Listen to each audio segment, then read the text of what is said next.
Drone देखकर एक शहरी अपनी हिफाजती बंदूक लेकर आ गया और बगैर किसी खौफ खतर के ऐसी गोलियां चलाई जैसे देहात में तीतर या मुर्गी का शिकार किया जाता है। नाज़रीन, पाक फौज के जवान टैंक से लेकर सरहद के करीबी गांव पहुंचे तो नौजवान और बच्चे उनकी मदद के लिए पहुंचे।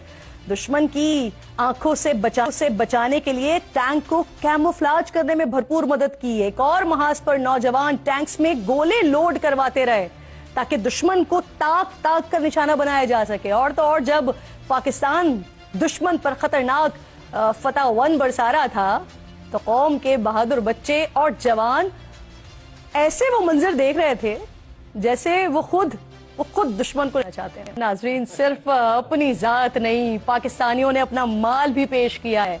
दुश्मन से लड़ने के लिए फौज के जवानों को ताजा दम रखने के लिए बाकायदा घरों से खाने पकवा कर लाए जा रहे थे।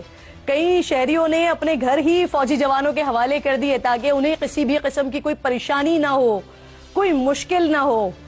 ऐसी लातादाद कहानियां और मनाजर हैं। 1965 और 71 हमने सुना था, 2025 में हमने कौम का वो जज्बा देखा है।